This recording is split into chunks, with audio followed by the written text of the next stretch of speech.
அனைவருக்கும் வணக்கம். இந்த டைட்டிலே வந்து ஒரு அழகான ஒரு புதுசான டைட்டில். அதோட விளக்கம் வந்து பார்த்திபன் சார் சொன்ன ஒன்று இன்னும் பெருமையாக இருக்குது அந்த டைட்டிலை பார்க்கும்போது. இந்த என்டையர் டீமுக்கு என் மனமார்ந்த வாழ்த்துக்கள். இந்த இயக்குனரோட அந்த படம் பார்த்துருக்கேன், ரெண்டும் அந்த ஷார்ட் ஃபிலிம் ரெண்டும் எக்ஸலண்ட் ஷார்ட் ஃபிலிம். அதில் ரொம்ப ஒரு எமோஷனலான ஒரு படம் அது ரெண்டுமே.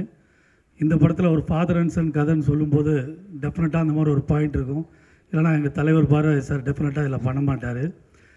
அவரை பார்க்கும்போதே அவ்வளோ சந்தோஷமாக இருக்குது ஸ்க்ரீனில். ஏன்னா அவர் நடித்து நான் பார்த்துருக்கேன். ஸ்கூலில் இருக்கும்போது அவர் பண்ண டைரக்ஷன் பார்த்துட்டு தான் படத்துக்கு வரணும்னு ஆசைப்பட்டே வந்தது. அதனால் அவரை ஸ்க்ரீனில் பார்க்கும்போது ரொம்ப பெருமையாக இருக்குது. அஃப்கோர்ஸ் வித்தார்த் அவர் ஒவ்வொரு படத்துலையும் அவர் எக்ஸல் பண்ணிட்டு வந்துகிட்டே இருக்கார்.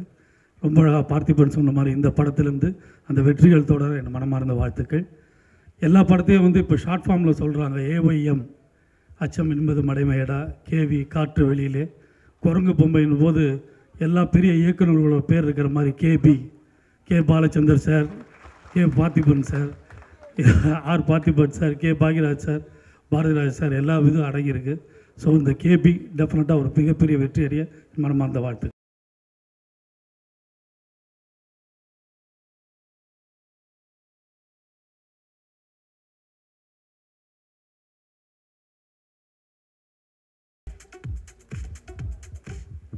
பத்திரிகை தொலைக்காட்சி இணையதள நண்பர்களுக்கும் அரங்கில் இருக்கும் பெரியவர்களுக்கும் வணக்கம். பாரதிராஜா சார் ஐயா அவர்களுக்கு வணக்கம். இப்போ ட்ரெயிலர் பார்த்தோம், ரொம்ப சூப்பராக இருக்குது. நித்திலன் கவுன்சிலில் மீட் பண்ணேன், இன்விடேஷன் கொடுக்க வந்திருந்தார் ப்ரொடியூசரோட கண்ணன் சாரோட. ரொம்ப ரொம்ப நல்ல டேலண்ட். இப்போ ஃபஸ்ட்டு ட்ரெய்லரை விட ரெண்டாவது ட்ரெய்லர் கலக்கலாக இருக்குது, செமையாக ஒர்க் அவுட் ஆகிருக்கு. கண்டிப்பாக இது பெரிய ஓப்பனிங் வரும் படத்துக்கு. ப்ளஸ் இப்போ ஜென்ரலாக ஒரு தியேட்டர்ஸ் எல்லாம் சேர்த்து ஆவரேஜ் கெப்பாசிட்டி வந்து 75 crores மந்த்லி பண்ணும். 30 daysக்கு வந்து 75 கோடி கிராஸ் பண்ணும். பட் லாஸ்ட் மந்த் வந்து 150 கோடி பண்ணியிருக்கு பாகுபலினால். ஸோ ப்ளஸ் தியேட்டர்ஸ் எல்லாம் நிறைய டெவலப்மெண்ட் இப்போ ஸ்டார்ட் ஆகிருக்கு, எல்லாம் ரெனோவேஷன் பண்ண ஆரம்பிச்சிருக்காங்க. ஸோ இன்னொரு 6 monthsல இந்த 150 crores ஸ்டாண்டர்ட் 1 month கிராஸாக மாறுறதுக்கு உண்டான சூழல் வந்து நம்ம பைரசி கண்ட்ரோல் ஆகட்டும். இப்போ கேபிள் டிவியில் எல்லாத்துலேயும் 1300 கேபிள் டிவிஸ் இருக்குது தமிழ்நாடு ஃபுல்லாக. அரசு கேபிளில் 996 கேபிள் டிவிஸ் வந்து அரசு கேபிள் மூலியமாக இயங்கிட்டுருக்கு. பேலன்ஸ் வந்து அன்ஆத்தரைஸ்டு கேபிள் டிவிஸ் ஒரு கிட்டத்தட்ட 300-350 இருக்குது. ஸோ இதில் எல்லாத்துலேயுமே பப்ளிக் வந்து டெய்லியும் பார்க்குறாங்க. இப்போ காற்று வெளியிட வெள்ளிக்கிழமை ரிலீஸ்னால் சனிக்கிழமை நைட் ஷோ போடுறாங்க. ஸோ பப்ளிக்கு வந்து தியேட்டருக்கு வர வேண்டிய ஒரு அவசியமே இல்லைங்கிற மாதிரி ஒரு சூழ்நிலையை வந்து இப்போ நாமெல்லாம் சேர்ந்து அரசாங்கத்தோடு உழைத்து இந்த 10 வருஷமாக உருவாக்கி வச்சுருக்கோம். ஸோ இப்போ போய் சிஎம் பார்த்துட்டு சீஃப் மினிஸ்டர்கிட்ட மனு கொடுத்துருக்கோம். இப்படி கேபிள் டிவி விஷயங்களில் ஸ்ட்ரிக்டாக நடவடிக்கை எடுக்கணும்னு சொல்லி கேட்டிருக்கோம். எல்லா விஷயமுமே 10-12 சேனல் 15 சேனல் 30 பாண்டிச்சேரியெல்லாம் 34 சேனல் ஓடிட்டுருக்கு. அதில் 32 சேனல் வந்து வெறும் சினிமா கண்டென்ட் மட்டுமே வச்சு பண்ணிகிட்டு இருக்காங்க. இப்போ ப்ரொடியூசர்ஸ் கவுன்சிலில் கேட்டால் கில்ட்டில் பெர்மிஷன் கொடுத்தாங்கன்னு சொல்கிறது, கில்ட்டில் கேட்டால் ப்ரொடியூசர் கவுன்சில் பெர்மிஷன் கொடுத்துருக்காங்கன்னு சொல்கிறது. இந்த மாதிரி லூப் ஹோல்ஸ் வச்சுட்டு இதுக்கு ஏற்றாப்புல நாமளும் சில நேரங்களில் ப்ரொடியூசர் கவுன்சிலில் பாபா விஷன் ஒருத்தருக்கு வந்து கொடுத்துருந்தோம். இப்போ வந்து அதை கேன்சல் பண்ணியாச்சு. அதே மாதிரி கில்ட்டில் வந்து தர்மராஜன் ஒருத்தருக்கு டெண்டர் எடுத்திருந்தார். அவரும் 1 மாதம் பேமெண்ட்டுக்கு அப்புறம் தரல, அதையும் இப்போ கேன்சல் பண்ணியாச்சு. இப்போ ஜாயிண்ட்டாக ஆடு கொடுக்க போகிறோம். இப்படி எந்த நபருக்கும் கேபிள் டிவியில் உரிமைகள் வந்து தமிழ்நாட்டில் பாண்டிச்சேரி யாருக்கும் வழங்கப்படலைங்கிற இதை வந்து தரப்போகிறோம், லீகலாக தரப்போகிறோம். ஸோ இந்த சூழ்நிலையில் இது கேபிள் டிவி ஓனர்ஸுக்கும் பெரிய கன்ஃபியூஷன் இருக்குது. இப்போ இந்த ஆடியோ ஃபங்க்ஷன் பயன்படுத்திட்டு நான் எல்லாருக்கும் தெரிவிக்கிறது என்னென்னா, யாருக்குமே தமிழ் திரைப்பட கிளிப்பிங்ஸோ சாங்ஸோ இல்லை எந்த ஒரு விஷயத்தை போடுறதுக்கும் கேபிள் டிவி உரிமை யாருக்கும் இப்போ தமிழ்நாட்டில் பாண்டிச்சேரியில் இல்லை. அதனால் தயவு செஞ்சு நீங்களும் காசு கொடுத்து ஏமாற வேண்டாம். அப்படி கலெக்ட் பண்ணுறவங்க மேலே மிகப்பெரிய நடவடிக்கை வந்து ப்ரொடியூசர் கவுன்சில் எடுக்கிறதுக்கு இப்போ வேலைகள் நடந்துக்கிட்டு இருக்கு. தயவு செஞ்சு தப்பு பண்ணுறவங்களும் நிறுத்திடுங்க. அதே மாதிரி யாரும் ஏமாற வேண்டாம். ப்ளஸ் பப்ளிக்கும் ஒரு சின்ன அவேர்னஸ் வந்து இதில் லட்சக்கணக்கான குடும்பங்கள் வந்து இதில் பாதிக்கப்படுது. ஒரு தியேட்டர்ஸ்லேருந்து எல்லாமே வந்து ரொம்ப பாதிக்கப்படுறாங்க. ஒரு என்டர்டெயின்மெண்ட்டுக்கு தியேட்டர் வந்து தான் படம் பார்க்கணுங்கிற சூழ்நிலை இன்னைக்கு இல்லை. ஏன்னா எல்லா கண்டென்ட்டுமே எல்லா படங்களுமே கேபிள் டிவியில் ஓடிட்டு இருக்கு. டெய்லியும் 1300 சேனல் ஒரு நாளைக்கு 3 படம் 4 படம் போட்டுக்கிட்டு இருக்காங்க. ஸோ இந்த நேரத்தில் தயவு செஞ்சு நம்மளுக்கும் அவேர்னஸ் வேணும், பப்ளிக்குக்கும் அவேர்னஸ் வேணும். சட்டப்படியும் சரி நியாயப்படியும் இத்தனை குடும்பங்கள் இதை நம்பி இருக்குது. இந்த நேரத்தில் வேண்டுகோள் வச்சுக்கிறேன் பப்ளிக்குக்கும், தயவு செஞ்சு கேபிள் டிவியில் படம் பார்க்காதீங்க. அப்படியே பார்த்தாலும் அந்த நேரத்தில் நீங்கள் ஏதோ ஒரு நபர் வந்து தவறாக கிளிப்பிங்ஸ் யூஸ் பண்ணுறாங்கன்னா தயவு செஞ்சு ப்ரொடியூசர் கவுன்சிலில் இப்போ அட்வர்டைஸ்மெண்ட்ஸ் கொடுப்போம். கம்ப்ளைண்ட் பண்ணுற நம்பர்ஸு அந்த நம்பருக்கு நீங்கள் அனுப்பிச்சுடுங்க. ஒரு 15 நிமிஷம் ரெக்கார்ட் பண்ணி அதில் மெயில் ஐடி அனுப்புகிறோம். அந்த மெயில் ஐடிக்கு அனுப்பிச்சுடுங்க. இதில் வந்து பெரிய ப்ரைஸஸும் பப்ளிக்கு தரப்போகிறோம். இப்போ வந்து 1 lakh 2 lakhs வந்து மந்த்லி வந்து வர்ற கம்ப்ளைண்ட்ஸில் செலக்ட் பண்ணி தரப்போகிறோம். பப்ளிக்கும் எங்களோட கோஆப்ரேட் பண்ணணும்னு கேட்டுக்கிறேன். ப்ளஸ் இண்டஸ்ட்ரியும் கோஆப்ரேட் பண்ணணும்னு கேட்டுக்கிறேன்.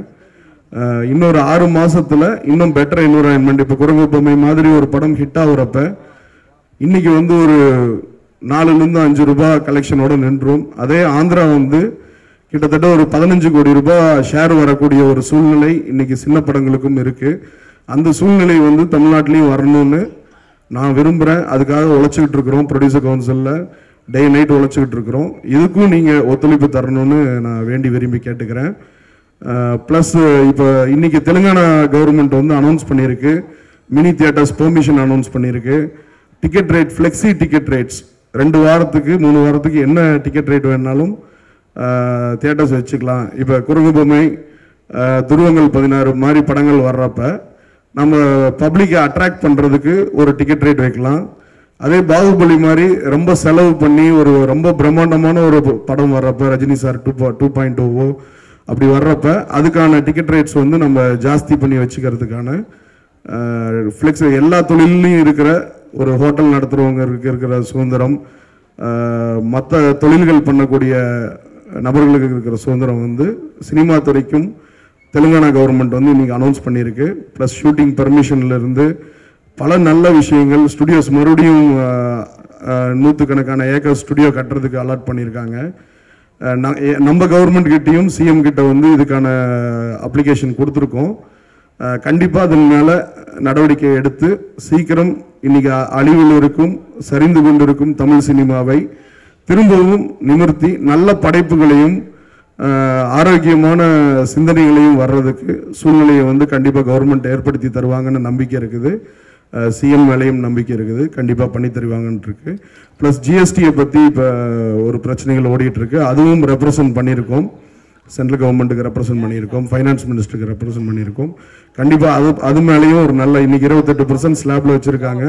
அதையும் கன்சிடர் பண்ணி ஒரு நியாயமான ஒரு ஸ்லாப்ல வந்து கொண்டு வருவாங்கிற நம்பிக்கை இருக்குது. ப்ளஸ் பாரதி ராஜா சாருக்கு இந்த படத்தை நம்பி ஒரு புது டைரக்டருடைய உழைப்பை நம்பி இந்த படத்துக்கு ஆதரவு தெரிவித்து, ஏன்னா அவர் இல்லைன்னா திருப்பி ஆல்டர்னேட்டிவ் இருந்திருக்காது. ஒரு டைரக்டருக்கு ஆரம்பிக்கிறது ப்ரொடக்ஷனுக்கும் ஒரு பெரிய சிரமங்கள் இருந்திருக்கும். நம்பி வாய்ப்பு கொடுத்ததுக்கு மறுபடியும் பாரதி ராஜா சாருக்கு நன்றி தெரிவிச்சுக்கிறேன். ப்ளஸ் இந்த படம் மிகப்பெரிய வெற்றி அடைந்து இதில் முதலீடு பண்ணியிருக்கிற ப்ரொடியூசர்ஸ், டிஸ்ட்ரிபியூட்டர்ஸ் எல்லாத்துக்கும் மிகப்பெரிய லாபம் வர்றதுக்கு நான் ஆண்டவனை வேண்டிக்கிறேன். நன்றி, வணக்கம். Thank you very much sir. I think நாங்கள்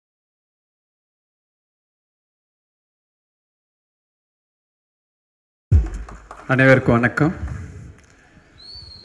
இந்த பார்த்திபன் சொன்ன மாதிரி இந்த டைட்டிலே ரொம்ப வித்தியாசமாக இருக்குது. அண்டு நித்திலன் ஃபஸ்ட்டு படத்தில் எங்கள் குருநாதரை ஏற்கிற அளவுக்கு நீங்கள் வளர்ந்தது ரொம்ப பெருமையாக இருக்குது. அவர் நல்லா நடிக்கிறேன்னு அருகிலிருந்து பார்த்தவங்க நாங்கள். ஆனால் திரையில் பார்க்குற கொடுப்பினையை நீங்கள் கொடுத்துருக்கீங்க. அந்த வகையில் உங்களுக்கு வாழ்த்துகளும் நன்றிகளும். அடுத்தது இந்த விழாவின் நாயகன் இசையமைப்பாளர், அவருக்கு என்னுடைய மனமார்ந்த வாழ்த்துகள். ஃபஸ்ட்டு படம் எடுக்கிறது எவ்வளோ கஷ்டம்னு எனக்கும் தெரியும்.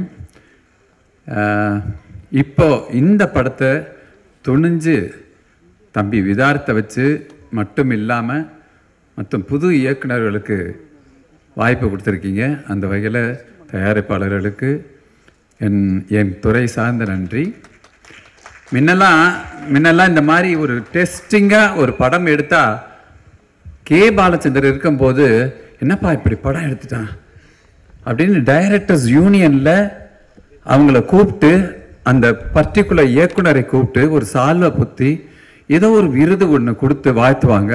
இப்போ ரீசண்டாக நல்ல படங்கள் நிறைய இளைஞர்கள் எடுத்துக்கிட்டே இருக்காங்க.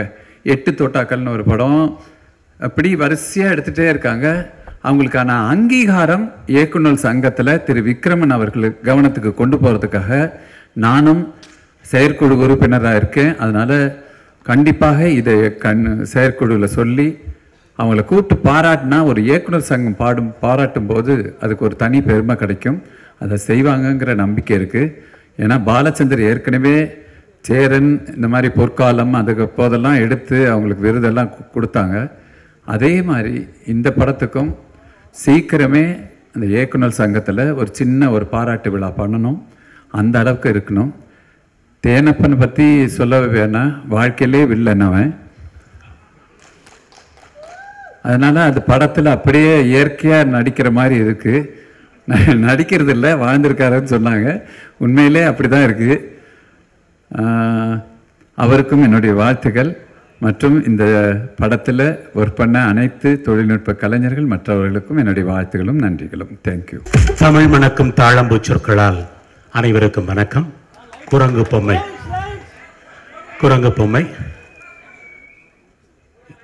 இயக்குனர் இமயம் பாரதிராஜ் அவர்களும் யதார்த்த நாயகன் விதார்த் அவர்களும் கைகோர்த்திருக்கிற இந்த கதைக்களம் சுயநல மனிதர்களுக்கு மத்தியிலும் சூழ்ச்சி நிறைந்த மனிதர்களுக்கு மத்தியிலும் ஒரு பாமரன் எப்படி பந்தாடப்படுகிறான் என்கிற அற்புதமான எளிமையான கதையை வலிமையான திரைக்கதையாக மாற்றி நித்திலன் இன்றைக்கு ஒரு நல்ல படைப்பை இந்த தமிழ் திரையுலருக்கு தந்திருக்கிறார்.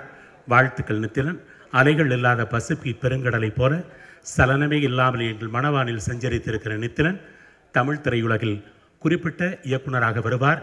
எங்கள் ஆசான் இயக்குனர் மையம் பாரதிராஜ் அவர்கள் நடித்திருக்கிற இந்த படம் அவரை வாழ்த்துகிற வாய்ப்பு, வாழ்த்துகிற வயது எனக்கு இல்லை.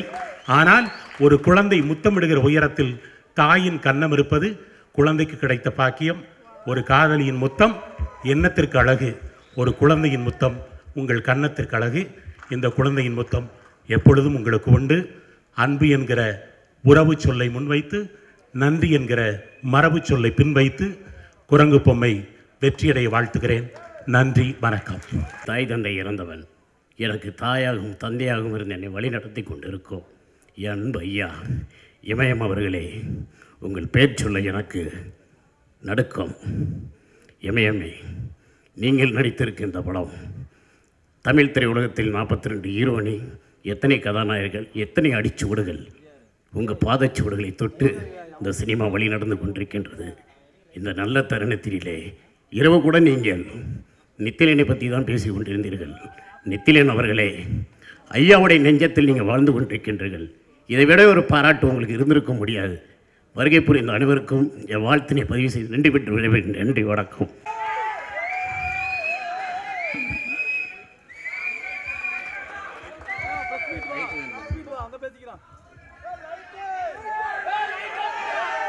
இல்லை, யாரும் சத்தம் போட வேண்டாம். ஒரு சின்ன பிரச்சனையா இருக்காங்க. ஸோ தயவு செஞ்சு யாரும் சத்தம் போட வேண்டாம்.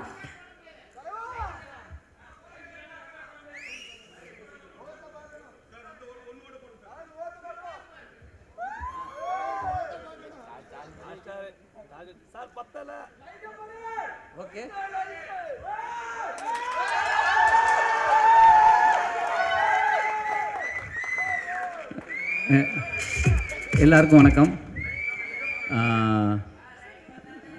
இப்போ தான் எனக்கு லைட்டு வெளிச்சமே வருது.